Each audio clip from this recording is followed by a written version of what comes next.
وہ پاکستان تحریک انصاف لڑ رہی ہے. پاکستان تحریک انصاف کو لگتا ہے کہ یہ فیصلہ خود کانٹرڈکشن ہے ان تمام پہلے ریمارکس اور چیزوں کا جو الیکشن کمیشن سے آتی رہی ہیں. پرویز خٹک صاحب جو ہیں جناب وہ NA-33 سے الیکشن لڑیں گے اور اس کے علاوہ 2 پروونشل اسمبلی کی جو نشستیں ہیں وہاں سے بھی وہ الیکشن لڑ رہے ہیں.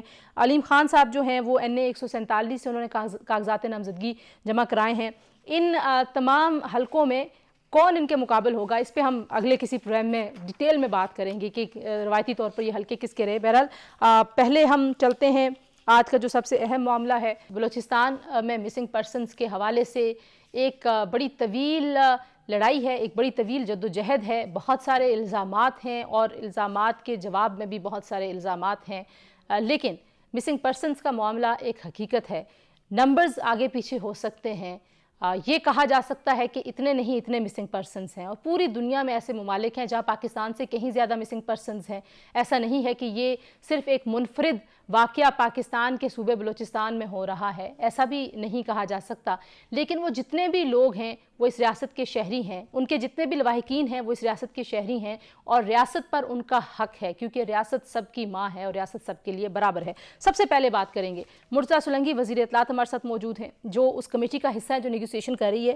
اور آئی مسٹ سے کہ بہت اچھے طریقے سے کل ہم نے دیکھا تھا کہ ان لوگوں نے وہاں پر بات کی, کیمرے کے سامنے بات ہوئی, گورنر بلوچستان بھی تھے, فواد حسن فواد بھی تھے. تو سولنگی صاحب سے پوچھتے ہیں کہ یہ معاملہ کیسے آگے بڑھے گا, اور اس کے بعد ہم بات کریں گے مارنگ بلوچ سے جو لیڈ کر رہی ہیں ان تمام خواتین کے ساتھ جو باقی شرکا ہیں.